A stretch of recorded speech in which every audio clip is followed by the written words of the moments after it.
Hi friends, welcome to Pendems kitchen. ఈరోజు వీడియోలో ఎండాకాలంలో ఒంటికి చలవ చేసే విధంగా మన అమ్మమ్మలు చేసే పెరుగు గారెల్ని ఒరిజినల్ రెసిపీని చూపించబోతున్నాను. ఇక్కడ నేను చూపించబోయే ప్రాసెస్లో ఈ పెరుగు గారెల్ని మీరు ఒక్కసారి ట్రై చేశారంటే ఖచ్చితంగా మళ్ళీ ఇదే విధంగా ప్రిపేర్ చేసుకుంటారు. చాలా సాఫ్ట్గా చాలా టేస్టీగా ఉంటాయి. కొంచెం డిఫరెంట్ ప్రాసెస్లో ఉంటుందన్నమాట.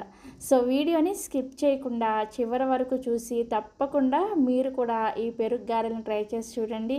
బ్రేక్ఫాస్ట్లోకైనా డిన్నర్లోకైనా చాలా టేస్టీగా ఉంటాయి. సో ఇక ఏమాత్రం ఆలస్యం చేయకుండా ఈ పెరుగు గారెలను ఎలా ప్రిపేర్ చేసుకోవాలో వీడియోలోకి వెళ్ళి చూసేయండి. ఈ పెరుగు గారెలను ప్రిపేర్ చేసుకోవడం కోసం ఫస్ట్ మనం పెరుగు మిశ్రమాన్ని రెడీ చేసుకోవాలి. దానికోసం ఇలా ఒక గిన్నెని తీసుకొని అందులోకి మీరు దేంతో అయితే మినపప్పును నానబెట్టుకుంటారో ఆ కప్పుతోనే 3 కప్పుల వరకు పెరుగుని వేసుకోండి. నేను ఇక్కడ చూపించే ఈ కప్పుతోటి 1 కప్పు మినపగుళ్ళని ఒక 4 గంటల ముందే నానబెట్టుకొని తీసుకున్నాను. సో అందుకని ఈ కప్పుతోనే 3 కప్పుల పెరుగును వేసుకుంటున్నాను. మీరు పెరుగు ఎక్కువగా కావాలి అనుకుంటే ఇంకొక అరకప్పు వరకు కూడా వేసుకోవచ్చు. నెక్స్ట్ ఇందులోకి రుచికి సరిపడా ఉప్పును కూడా వేసుకొని ఈ పెరుగుని గడ్డలుగా లేకుండా విస్కర్తో కానీ స్పూన్తో కానీ ఈ విధంగా బాగా బీట్ చేసుకోండి. పెరుగు అనేది గడ్డలు లేకుండా కొంచెం క్రీమ్ లాగా రావాలన్నమాట. సో ఇక నేను మీకు కలిపిన తర్వాత చూపిస్తున్నాను, చూసారా? పెరుగు ఇలా వచ్చిన తర్వాత ఇప్పుడు ఇందులోకి చిక్కటి మజ్జిగని 1 కప్పు వేసుకోండి. పెరుగు 3 కప్పులు, అలాగే చిక్కటి మజ్జిగ 1 కప్పు, మొత్తం 4 కప్పులు అనమాట. మీరు కావాలంటే ఇందాకే చెప్పాను కదా, ఇంకొక అరకప్పు పెరుగుని పెంచుకొని వేసుకోవచ్చు. సో ఇలా మజ్జిగను కూడా వేసుకున్న తర్వాత ఒకసారి బాగా కలుపుకొని రెడీగా పక్కన పెట్టుకోండి. నెక్స్ట్ ఈ పెరుగుకి తాలింపు పెట్టుకోవడం కోసం స్టవ్ మీద ఇలా ఒక కడాయిని పెట్టుకొని అందులోకి 2 టేబుల్ స్పూన్ల దాకా నూనె వేసుకొని వేడి చేసుకోండి. నూనె వేడైన తర్వాత ఇందులోకి 1 టీ స్పూన్ చొప్పున ఆవాలు, మినపగుళ్ళు, పచ్చిశనగపప్పు అండ్ జీలకర్ర ఈ తాలింపు గింజలను వేసుకొని వీటిని లో ఫ్లేమ్లోనే కొద్దిగా ఫ్రై చేసుకోండి. తాలింపు గింజలు ఇలా వేగిన తర్వాత ఇందులోకి 3 లేదా 4 పచ్చిమిర్చిని ఇలా చిన్న ముక్కలుగా కట్ చేసుకొని వేసుకోండి.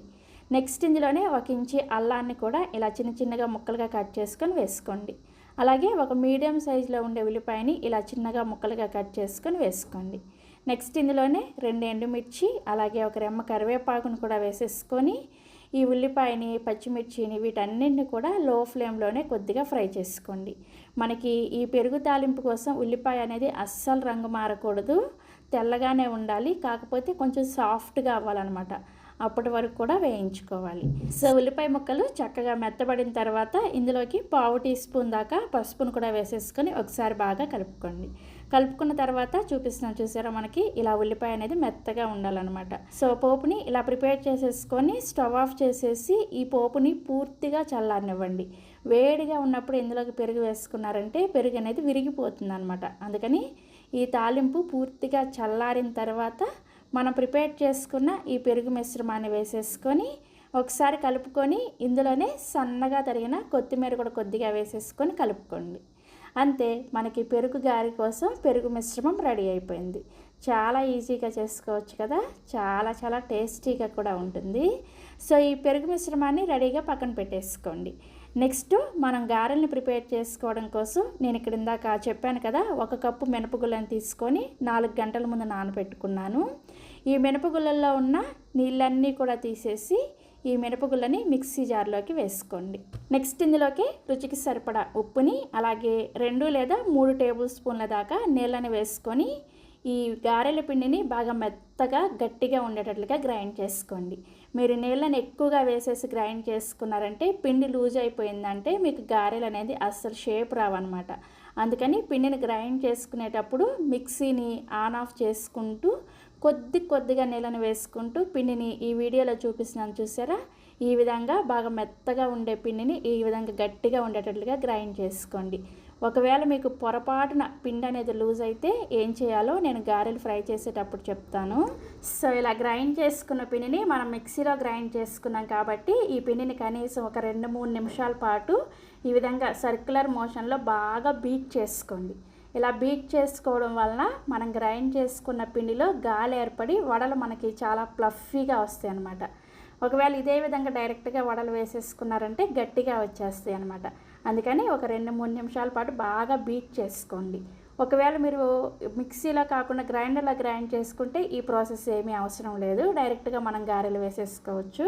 కాకపోతే అందరికీ గ్రైండర్స్ అవైలబుల్గా ఉండవు కదా, అందుకని ఈరోజు నేను ఇలా మిక్సీలో చూపిస్తున్నాను అనమాట. సో ఇలా చక్కగా బీట్ చేసుకున్న తర్వాత పిండి మనకి గారెలు వేసుకోవడానికి రెడీ అయిందా లేదా చెక్ చేసుకోవాలంటే ఒక గిన్నెలోకి కొద్దిగా నీళ్ళని తీసుకొని మనం బీట్ చేసుకున్న పిండిని ఇలా కొద్దిగా వేసి చూడండి. ఈ నీళ్ళ పైన మనం వేసిన పిండి ఇలా చక్కగా పైకి తేలిందనుకోండి, మనం పిండిని చక్కగా రెడీ చేసుకున్నామని అర్థం. నీళ్ళపైన ఏ విధంగా అయితే పిండి తేలుతుందో మనం నూనెలో గారె వేసినప్పుడు కూడా గారె అనేది ఇలా చక్కగా పైకి వస్తుంది అనమాట. ఈ విధంగా పిండిని రెడీ చేసుకోవాలి. ఒకవేళ మీరు బీట్ చేసిన తర్వాత కూడా ఈ పిండి నీళ్ళల్లో వేసి చూస్తే పిండి నీళ్ళకి పైకి తేలకుండా నీళ్ళకి అడుగు భాగానికి వెళ్ళిపోయింది అనుకోండి, మరొక 2 నిమిషాల పాటు పిండిని బాగా బీట్ చేసుకోండి. అప్పుడు మీకు పిండి ఈ విధంగా రెడీ అవుతుంది అనమాట. సో మనం వడలు వేసుకోవడం కోసం వడల పిండి పర్ఫెక్ట్గా రెడీ అయిపోయింది. ఇప్పుడు వడ వేసుకోవడం కోసం ఒక ప్లాస్టిక్ కవర్ని కానీ అరిటాకుని కానీ తీసుకొని దాని మీద ఈ విధంగా వాటర్తో ఒకసారి క్లీన్ చేయండి. ఇలా క్లీన్ చేసిన తర్వాత మనం ప్రిపేర్ చేసుకున్న వడల పిండిలో నుంచి కొద్దిగా పిండిని తీసుకొని ఫస్ట్ ఇలా రౌండ్ బాల్ లాగా ప్రిపేర్ చేసుకొని ఈ బాల్ని ప్లాస్టిక్ కవర్ మీద పెట్టేసి చేతిని మళ్ళీ ఒకసారి తడి చేసుకొని ఈ విధంగా రౌండ్గా వడల్ని ఒత్తుకోండి. ఇలా వడల్ని ఒత్తుకొని మధ్యలో ఈ విధంగా చక్కగా హోల్ పెట్టేశారంటే మనకి పర్ఫెక్ట్ షేప్లో గారె రెడీ అయిపోతుంది. సో ఇలా చక్కగా గారె షేప్ వచ్చిన తర్వాత దీన్ని నెమ్మదిగా ఈ విధంగా చేతిలో వేసుకొని డైరెక్ట్గా మీడియం హీట్ ఉన్న ఆయిల్లోకి ఈ గారెల్ని వేసుకోండి. ఈ గారెలు వేసుకోవడం కోసం నూనె అనేది మరీ ఎక్కువ వేడిగా ఉండకూడదు అనమాట, మీడియంగా వేడైతే సరిపోతుంది. సో మీడియంగా వేడైన ఆయిల్లోకి ఈ విధంగా గారెల్ని చేసుకొని వేసుకోండి. మీరు ఒకవేళ ఎక్స్పీరియన్స్ పర్సన్స్ అయితే చేత్తోనే గారెల్ని చక్కగా వేసేసుకోవచ్చు. ఫస్ట్ కొద్దిగా పిండిని తీసుకొని చేతిలోనే రౌండ్ బాల్ లాగా ప్రిపేర్ చేసేసుకొని ఇలా కొద్దిగా బొటన వేలుతో ప్రెస్ చేసేసి మధ్యలో ఇలా చక్కగా హోల్ పెట్టేసుకొని నెమ్మదిగా నూనెలోకి వేసుకోండి.